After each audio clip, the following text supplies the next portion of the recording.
Bismillahirrahmanirrahim. Assalamualaikum warahmatullahi wabarakatuh. Salamnya orang puasa ini. Sore lagi. Sekali lagi. Assalamualaikum warahmatullahi wabarakatuh. Kata Nabi Muhammad, innallaha witrun wa yuhibbul witra. Allah itu ganjil, suka dengan yang ganjil.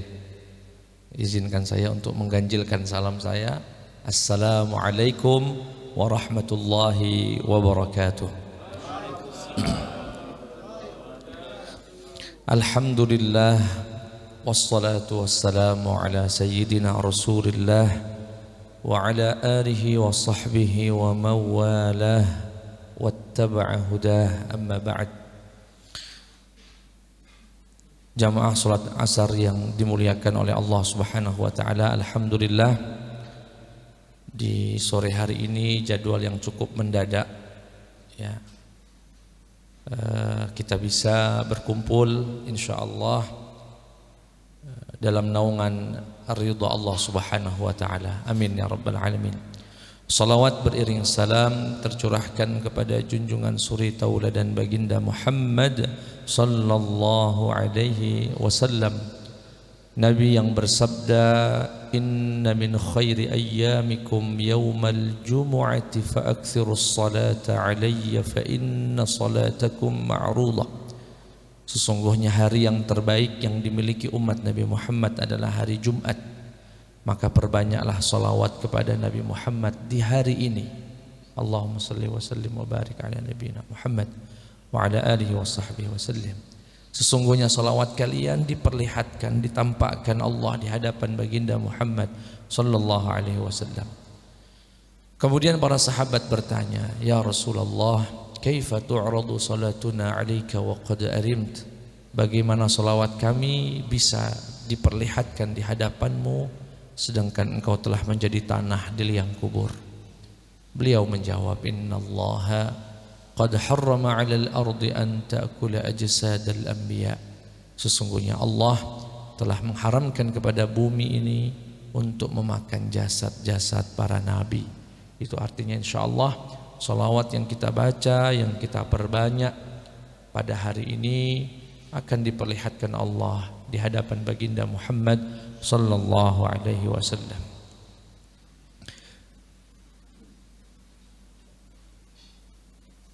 Jamaah salat asar yang dimuliakan Allah Subhanahu wa taala,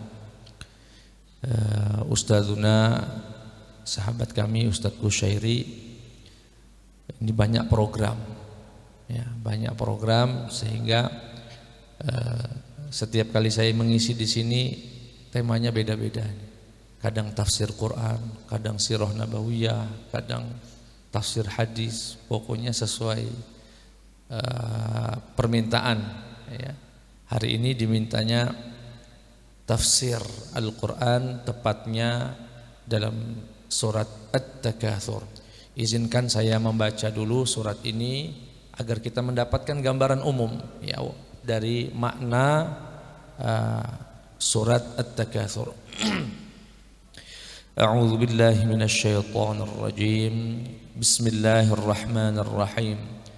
Alhaakumut takatsur hatta zurtumul maqabir kalla sawfa ta'lamun thumma kalla sawfa ta'lamun كلا لو تعلمون علم اليقين لترون الجحيم ثم لترونها عين اليقين ثم لتسألن يومئذ عن النعيم.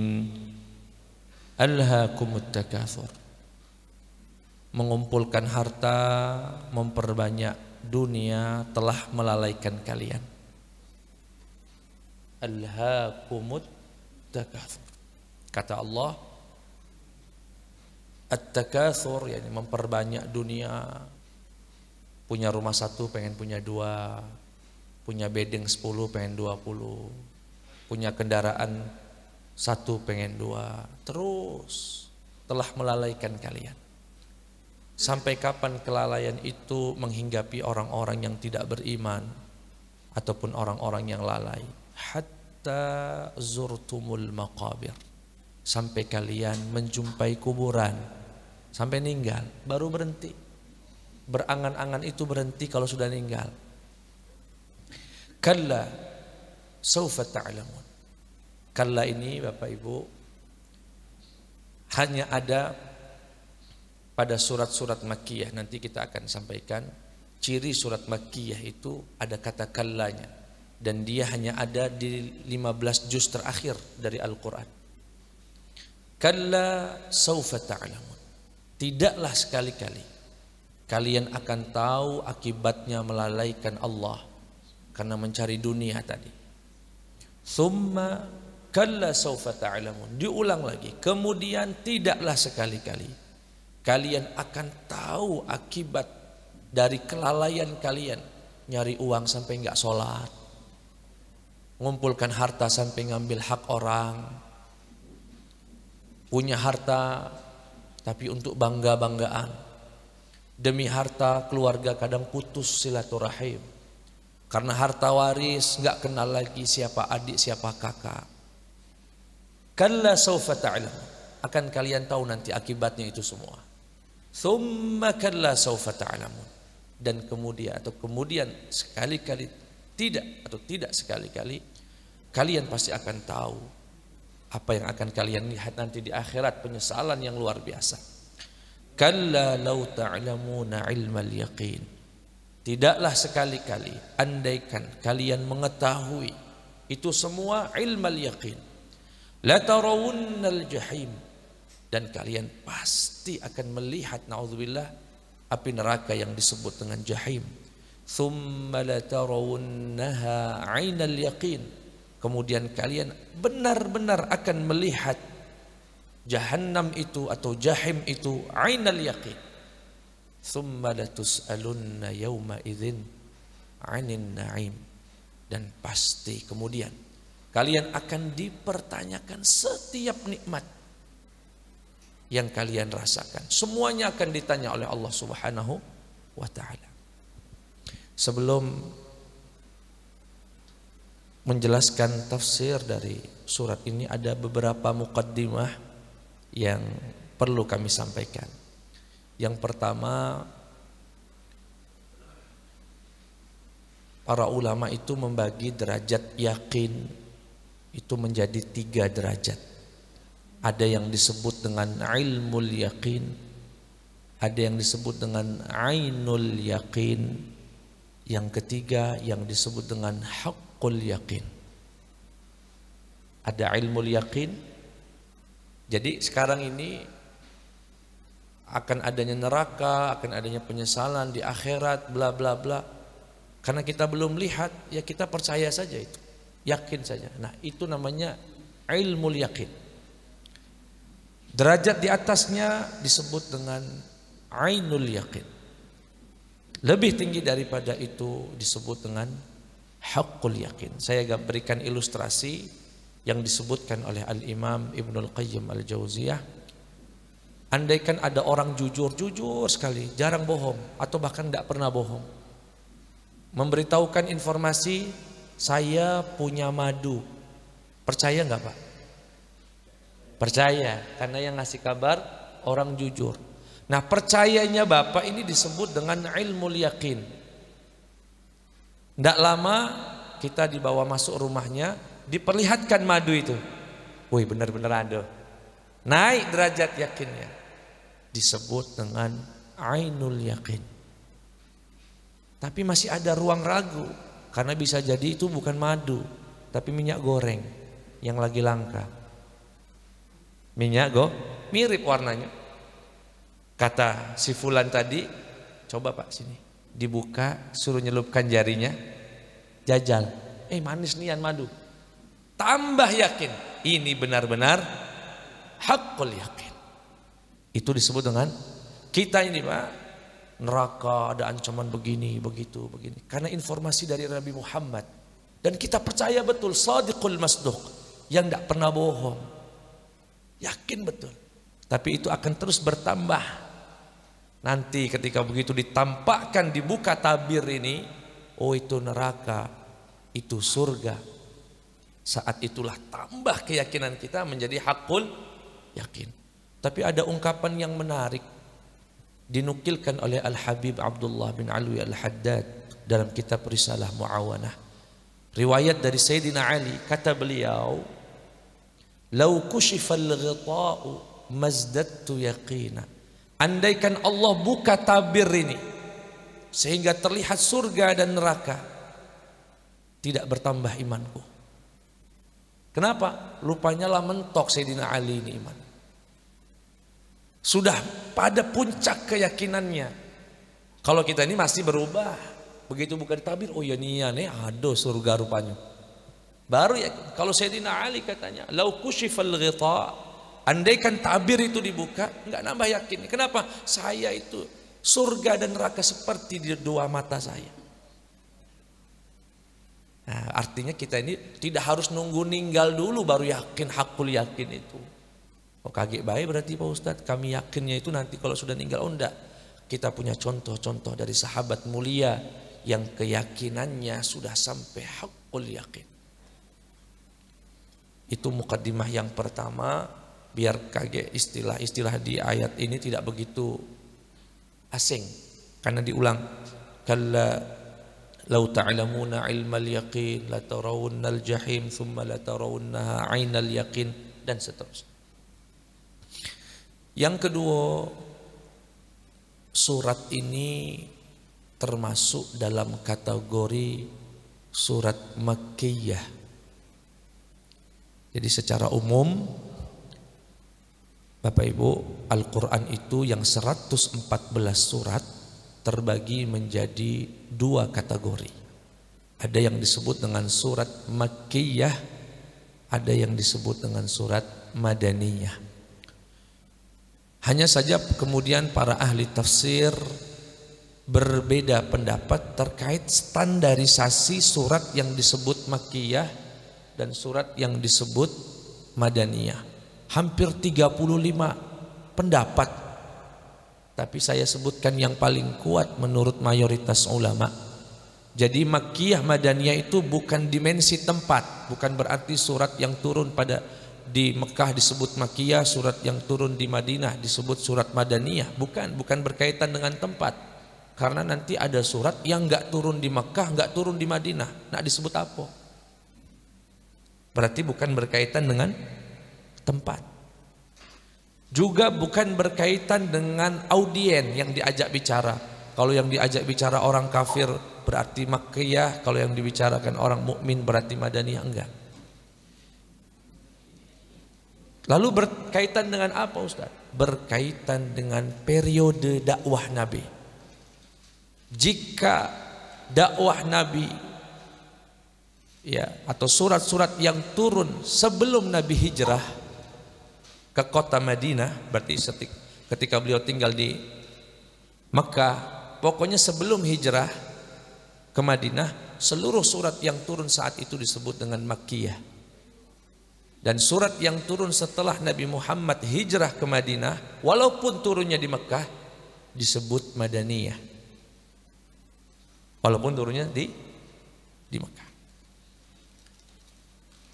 Itu, dan surat ini termasuk surat Makkiyah. Ya, walaupun ada beberapa indikator ciri-ciri khas yang ada pada surat Makkiyah. Misalnya ada kata kalla. Seluruh surat ada kata kalla, itu Makkiyah. Surat yang tidak ada kallanya itu Madaniyah. Seluruh surat yang berbunyi ya ayyuhalladzina amanu Madaniyah. Ya ayyuhan nasu Makkiyah. Dan seterusnya. Itu beberapa indikator, tapi itu pun tidak paten.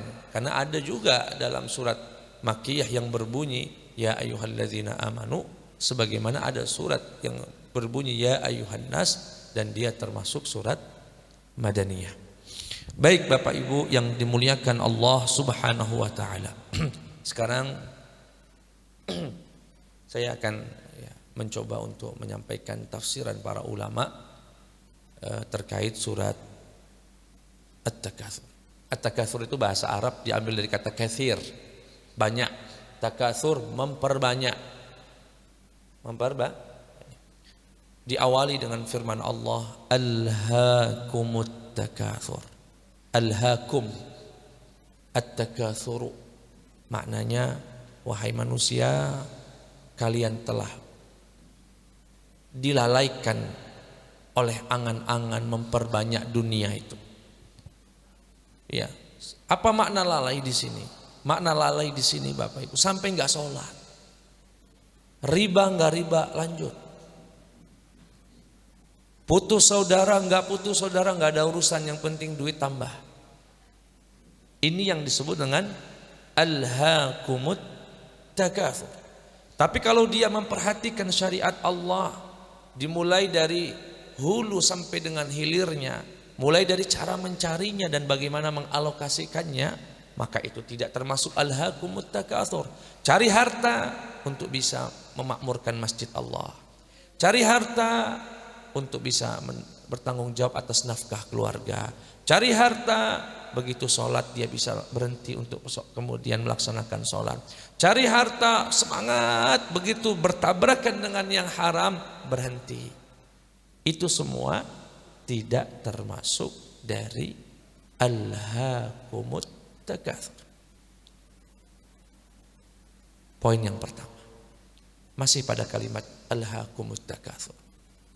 Kalian telah dibuat lalai dengan dunia. Dan manusia ini Bapak Ibu gak ada berhentinya berangan-angan itu.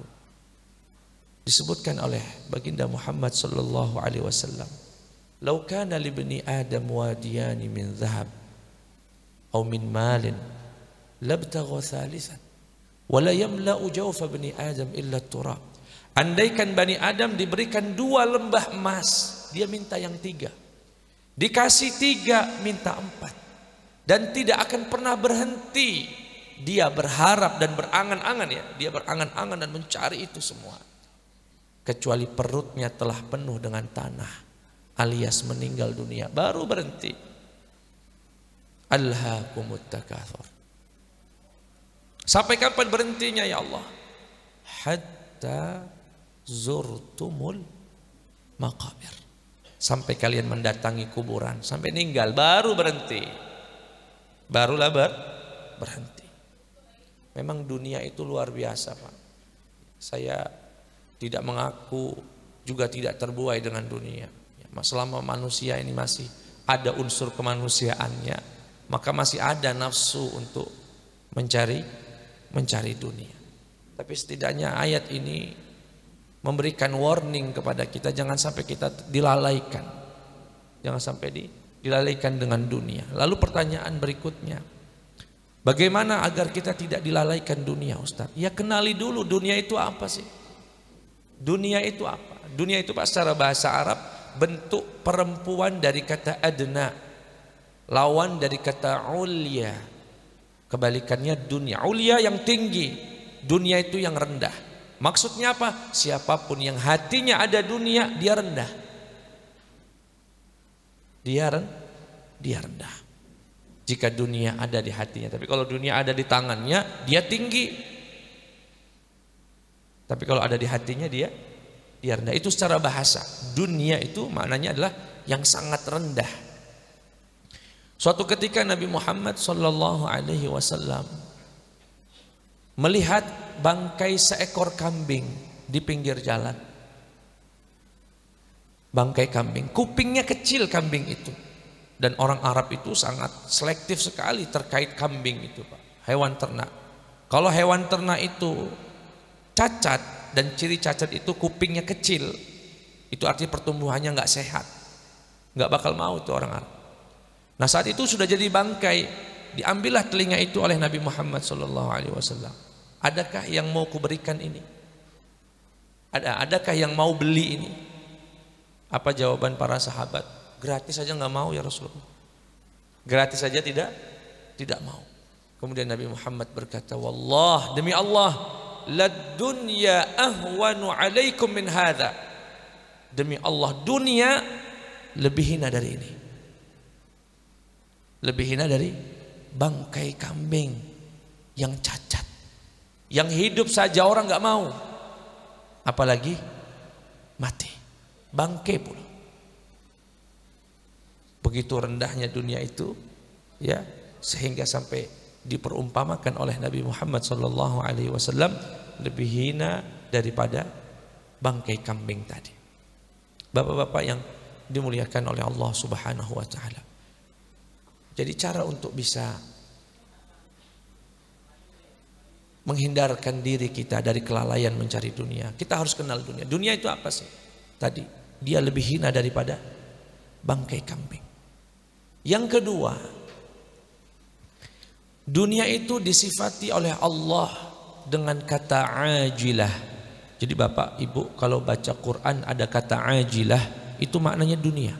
Apa ajilah itu, Ustaz? Yang cepat hilang. Misalkan dalam surat Al-Insan, inna haula'i yuhibbunal ajilata wa yadharuna wara'ahum yawman thaqila. Apa yang dimaksud cepat hilang, Ustaz? Dunia itu, Pak, ya, mohon maaf ini saya kasih contoh saja yang sederhana. Rendang. Daging rendang itu kan dikatakan sebagai makanan terlezat nomor 1 di dunia.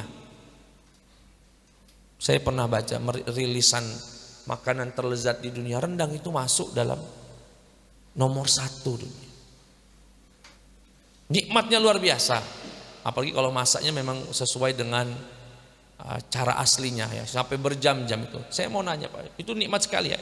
Dan itu termasuk nikmat dunia. Saya ambil potongan rendang itu, Pak, ya. Masuk ke dalam mulut saya, oh nikmatnya itu. Lezat sekali. Berapa lama Ustadz lezatnya rendang itu? Cukup 1 menit. Lewat tenggorokan, antara rendang sama air putih sama rasanya. Cepat hilang gak, Pak? Dikunyah nikmat, klek lewat sini. Cepat sekali hilangnya dunia itu. Makanya disebut dengan ajilah. Cepat hilang. Kopi. Orang yang suka, apa istilahnya itu, penggemar kopi. Seruputan yang pertama, oh ngeplay dia, Pak. Seruputan yang kedua, ketiga, segelas, ya kedua gelasnya sudah enak gitu. Sudah nggak enak lagi. Begitulah. HP, kalau beli baru, HP ini kan dunia nih, Pak, ya, nikmat. Termasuk saya ini. Beli baru, naruh di atas meja saja pelan bener. Tapi seminggu itu, Pak. 2 minggu lempar kasur. Betul, Pak, ya? Bukan saya saja rupanya. Saya dulu pertama beli ini. Oh ya Allah. Ada debu dikit di lapnya. Ada lecet. Dunia. Begitu seminggu sudah. Lemparin apa? Mulai apa dia tuh? Gelas ininya retak. Baju baru. Dunia, Pak, dunia. Cepat sekali. Oh, beli baju baru. Oh ya Allah, bagus. Mau keluar rumah, jengok kaca lagi. Balik, jengok kaca lagi. 2 minggu sudah biasa seperti baju yang lain. Cepat sekali hilangnya dunia itu. Cepat sekali. Ya. Maka jangan termasuk orang yang lalai. Jika kemudian berjuang mati-matian mencari yang cepat hilang itu, mengorbankan yang tak akan pernah hilang, yaitu akhirat. Makanya alasan Allah di dalam surat Al-A'la ketika mau membandingkan dunia sama akhirat itu bukan karena dunia atau akhirat lebih nikmat dari dunia, enggak. Yang disebutkan oleh Allah, walal akhiratu khairun wa abqa. Allah membahasakan dunia dan akhirat itu, wa tu'thirunal hayatad dunya wal akhiratu khairu wa abqa. Kalian lebih senang dunia, padahal yang lebih kekal, lebih baik dan lebih kekal itu wal akhiratu khairu wa abqa. Abqa itu maksudnya yang lebih kekal. Kenapa Allah sebutkan sifat abqa, sifat yang lebih kekal dibanding ketika mau membandingkan dengan dunia? Ya karena dunia itu cepat hilang. Dan tidak sekedar cepat hilang, Pak. Lama nyarinya, cepat hilangnya. Rendang itu, Pak, ya, nikmatnya setengah menit. Membuatnya 7 jam kata orang. Itu masaknya baik, Pak, ya. Belum kalau kita usaha sendiri, mulai dari ngambil kelapanya, marutnya, belum daging nyembelihnya. Proses yang begitu lama untuk kenikmatan yang setengah menit itu. Tapi wa tu'thirunal hayatad dunya. Tapi rupanya kita ini sudah dijelaskan ini, termasuk saya kadang-kadang masih terbuai. Alhaakumut takatsur. Itu sifat yang kedua pada dunia. Dia cepat hilang. Tapi dia bisa mempermainkan kita. Makanya ini ayat menurut saya ayat paling lengkap menjelaskan tentang sifat dunia dalam surat Al-Hadid. Allah Subhanahu wa taala berfirman ayat 20. I'lamu annamal hayatud dunya la'ibun wa lahu wa zinatun wa tafakhurun bainakum wa takathurun fil amwali wal aulad. كمثل غيث أعجب الكفار نباته ثم يهيج فتراه مصفرا ثم يكون حطاما. I'lamu, kata Allah Subhanahu wa taala, ketahuilah orang-orang yang beriman, annamal hayatud dunya, kehidupan dunia ini la'ibun, permainan, walahu, melalaikan, wazinatun, perhiasan, wa tafakhurun bainakum, berbangga-bangga, wa takathurun, dan memperbanyak, fil amwali wal aulad. Jadi hidup di dunia ini, Pak, ya itu baik. Dia mempermainkannya gimana? Sudah nggak apa-apa, riba sebentar baik. Kaki kalau sudah mapan, tinggal ke ribanya itu.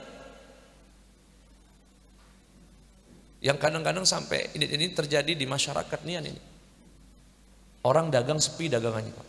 Ada warung baru, rame.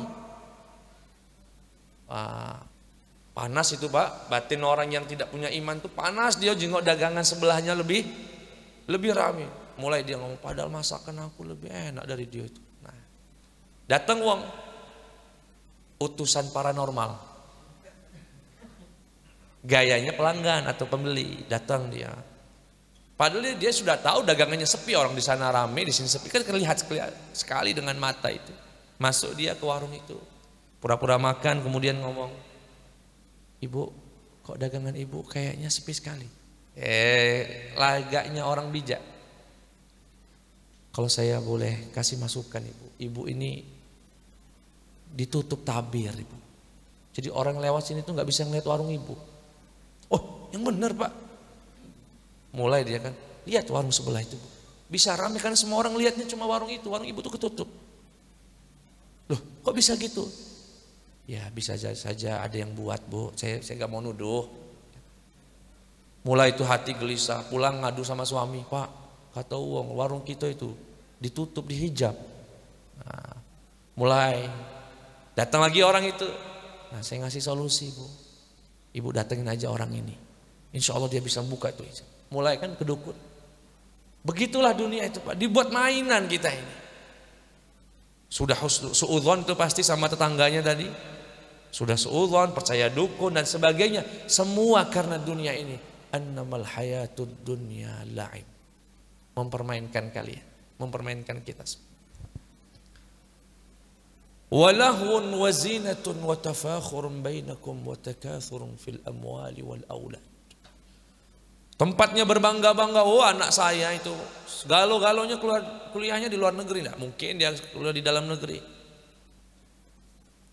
Oh itu paman saya itu yang punya itu. Padahal kadang-kadang pamannya paman, tapi karena bangga tadi sebut baik. Dan itu apa ya? Seperti ada pada fitrah manusia itu berbangga-bangga itu. Jadi dunia ini tempatnya berbangga-bangga. Bahkan berbangga-bangga itu ya Bapak Ibu. Kepada saudaranya sendiri. Na'udzubillahi min dzalik. Dan ini kalau saya jelaskan tentang dunia ini panjang Pak ya. Masih di ayat yang pertama tadi. Alhaakumut takatsur. Tapi saya luar biasa belajar dari orang Palembang. Orang Palembang itu bagi saya Pak ya, punya kalimat yang luar biasa. Orang Palembang ini punya kalimat yang luar biasa yang bisa mengeren kita untuk tidak sampai berlebihan mencari dunia, apalagi sampai iri dengan orang lain. Kalimat apa itu Pak Ustadz? Kata wong Palembang ya Pak ya, kalau saya salah sebutannya mohon maaf. Cara lisannya bukan lisan Palembang Pak ya. Kata wong Palembang, lah ada bagiannya galau Ustadz. Lado, oh itu enteng sekali itu Pak. Enteng sekali batin itu. Ketika dia tinggal di perumahan, memutuskan untuk tinggal di komplek perumahan, bentuk rumahnya sama gak lo? Pertama beli, bulan kedua tetangga mulai ganti pagar, sama naikkan lantai 2. Mulai itu hati mulai gelisah. Naudzubillah, yang dengki iri macam-macam omongannya. Ai pegawai pacak bangun 2 rumah, kalau udah korupsi dari mana dia? Nah, mulai macam-macam itu Mas. Tapi itu semua bisa diobati dengan kalimat dari suaminya berkata kepada sang istri, istriku, lado bagiannya galau.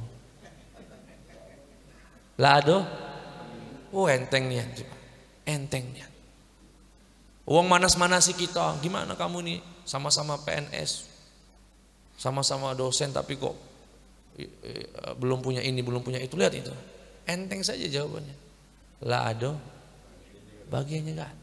Ada begini galau kata orang Palembang ya.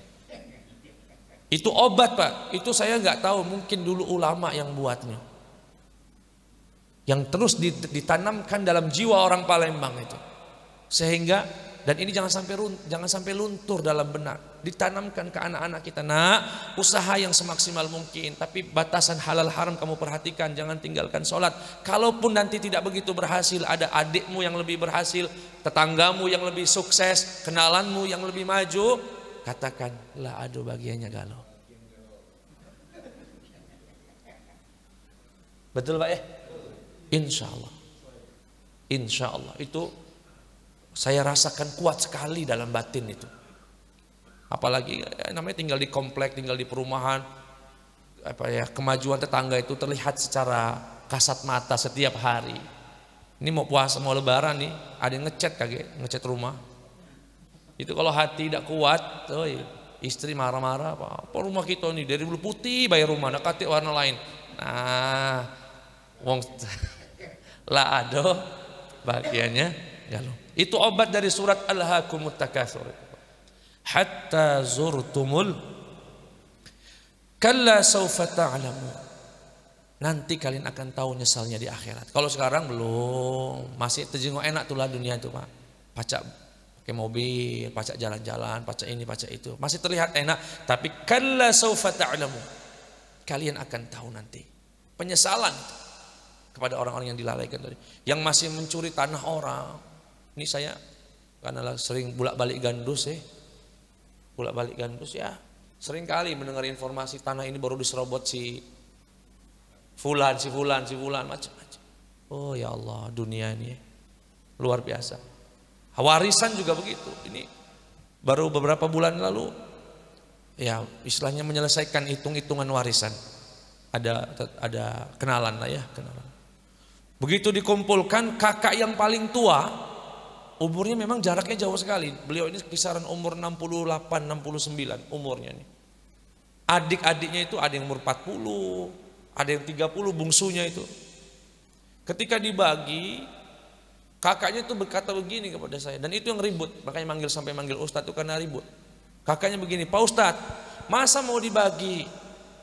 Saya sama adik saya sama. Memang napo Pak? Mereka ini lahir, kamilah kayu Pak. Mereka ini lahir, aku yang berjuang sama bapak dulu. Babat ke lahan-lahan itu aku. Sampai sekarang punya tanah sekitar 7 hektar dia punya. Mereka ini terima jadi. Terus, ya aku minta jatah aku dulu lah. Mulai nih, Aku minta 3,5 hektar dulu. Terus aku tanya, yang 3,5 hektarnya ya baru dibagi.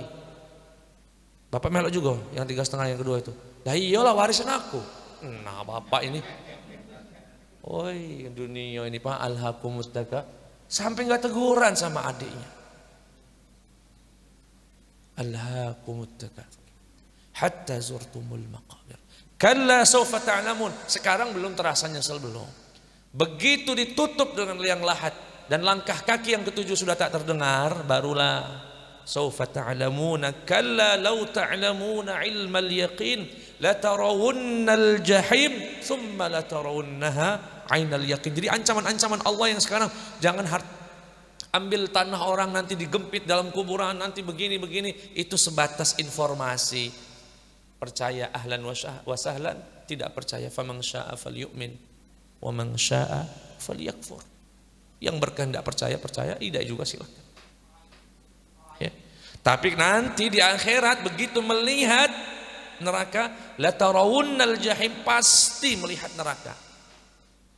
Tsumma la tarawunnaha ainal yaqin. Baru setelah melihat kaget. Saya jadi teringat dulu ada orang mendebat Syekh Mutawalli Sa'rawi, ini ulama besar tafsir di Mesir.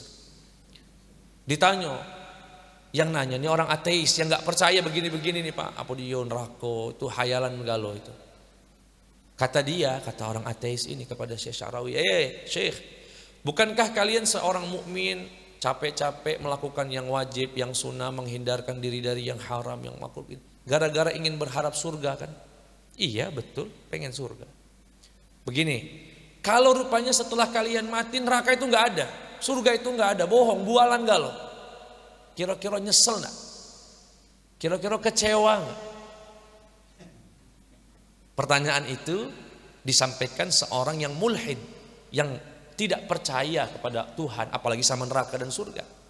Sehingga dia bertanya, kamu capek bangun malam, sholat, bayar zakat, berangkat haji, tidak melakukan zina, tidak minum khamar, galau-galau kamu lakukan karena surga. Tahu-tahu begitu ninggal, surga neraka itu ndak kate.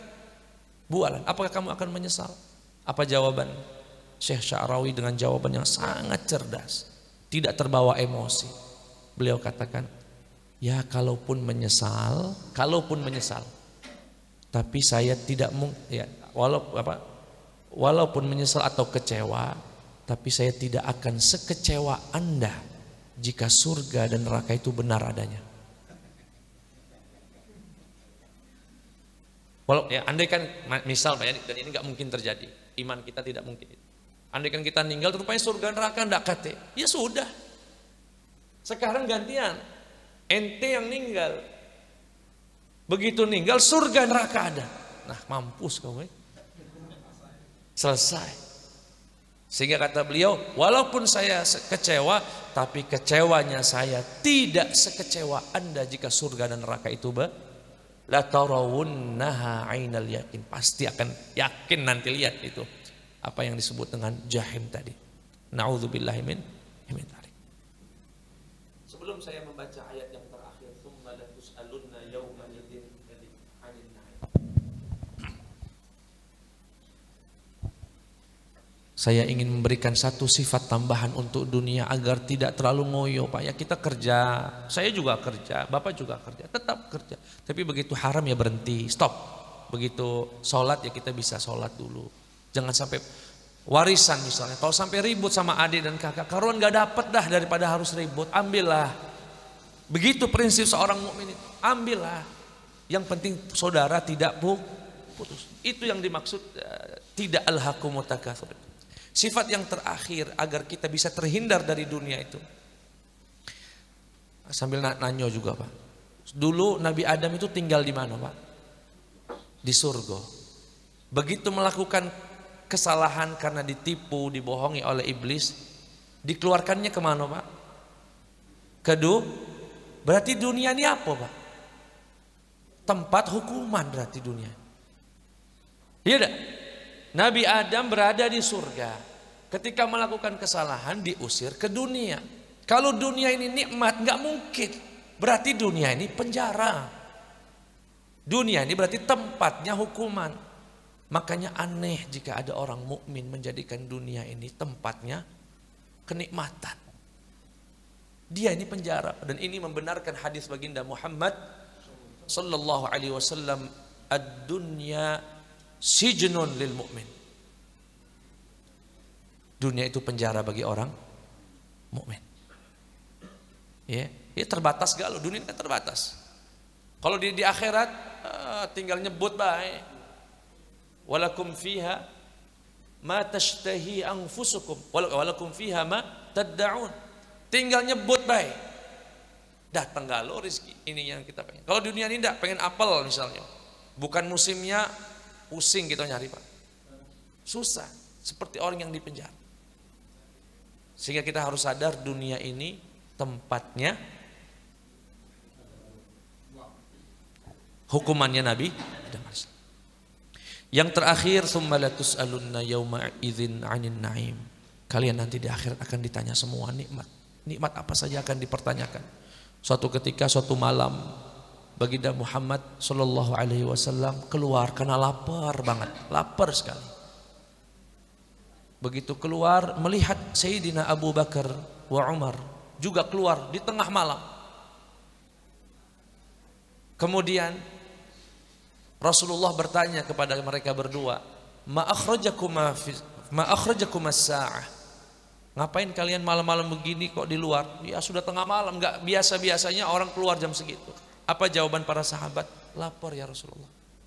Wa ma akhrajaka as-sa'ah ya Rasulullah? Lalu apa yang membuatmu keluar dari rumah jam segini juga ya Rasulullah? Akhrajani alladhi akhrajakuma. Telah mengeluarkanku dari rumah apa yang telah mengeluarkan kalian berdua dari rumah kalian. Artinya aku juga lapar. Nabi Muhammad kelaparan di malam hari. Sampai kemudian beliau singgah di rumah seorang sahabat bernama Abi Ayyub Al-Ansari. Ini satu-satunya sahabat yang kuburannya di Istanbul, Turki. Sahabat yang sangat beruntung dalam hidupnya, karena beliau adalah pemilik rumah yang pertama kali diminapi Nabi Muhammad SAW. Abi Ayyub Al-Ansari disambut oleh sahabat Abi Ayyub Al-Ansari, diberi makan dan sebagainya. Setelah kenyang, semuanya bahagia, Abu Bakar bahagia, Umar bahagia, Nabi Muhammad nangis. Ma yubkika ya Rasulullah? Apa yang membuatmu nangis ya Rasulullah? Kata beliau, la tus'alunna yawma idzin 'anil na'im. Nikmat yang baru kita makan ini akan ada pertanyaannya di sisi Allah nanti. Ya salam. Makanya ya saya sangat setuju dengan teman-teman jamaah tabligh ya. Kalau makan tidak pernah nyesal. Habis galau, seberas gak akan ditanya sama Allah kali. Habis ke galau. Ya, bahkan Nabi Muhammad sampai menjilati jari jemarinya. Karena beliau tahu la tus'alunna yauma idzin 'anil na'im. Kalian semua pasti, kalau ada kata la, Pak, ada bunyi la, kemudian ada nun di ujungnya, la tus'alun, itu maknanya sumpah. Demi Allah pasti akan ditanya. Yauma idzin, hari itu, di hari kiamat nanti. Apa yang ditanya? 'Anil na'im, atas segala nikmat yang Allah berikan kepada kita. Apakah dijalurkan, dialokasikan untuk fi sabilillah, untuk agama Allah, ataukah di luar agama Allah Subhanahu wa ta'ala. Saya kira itu sekelumit ya, sebetulnya sekelumit dari refleksi surat Alhaakumut Takatsur atau surat Takatsur. Yang kesimpulannya, tetaplah kita berusaha. Saya tidak mengajak bapak-bapak pulang dari sini lagi tidak mencari kerja lagi. Tidak, salah kesimpulan itu. Tetap kerja, tetap mencari rezeki, tapi mulai memperhatikan batasan-batasan syariat ya, dan hak dan kewajibannya. Jika sudah sampai nisab ya dibayar zakatnya, jika belum keluarkan sedekahnya dan seterusnya. Bismillahirrahmanirrahim. Alhamdulillahirabbil alamin, wassalatu wassalamu ala sayyidina Muhammad wa ala alihi wa sahbihi ajma'in. Ya Allah, ya Tuhan kami, Nabi-Mu memberikan kabar kepada kami bahwasanya di hari Jumat ada waktu yang sangat mustajab. Maka waktu ini kami yakini Allah sebagai waktu yang mustajab. Ya Allah, ya Tuhan kami, maafkan dosa-dosa kami, Allah, dosa-dosa kedua orang tua kami. Jika kedua orang tua kami telah meninggal, angkat derajatnya ya Allah, bahagiakan ia di alam kuburnya ya Allah. Jika kedua orang tua kami masih hidup, masih sehat, sehatkan hidupnya ya Allah, berkahi ya Allah, dan jadikan kami sebagai wasilah kebahagiaannya ya Allah. Ya Allah ya Tuhan kami, anugerahkan kami rezeki yang halal, yang barokah, yang membawa kebahagiaan untuk kami dunia dan akhirat. Allahumma barik lana ya Allah fi syahri Ramadan, berkahi hidup kami di bulan Ramadan ini ya Allah. Terima salat kami, puasa kami, bacaan Quran kami, zikir kami, sedekah kami, sempurnakan segala kekurangan kami ya Allah, dan anugerahkan kami husnul khatimah. Rabbana atina fid dunya hasanah wa fil akhirati hasanah wa qina adzaban nar. Wa sallallahu ala nabiyyina Muhammad wa ala alihi wa sahbihi wa sallam. Walhamdulillahi rabbil alamin. Taqabbalallah. Itu saja saya kira. Mohon maaf atas segala kekurangan, kepada Allah saya mohon ampun. Assalamualaikum warahmatullahi wabarakatuh.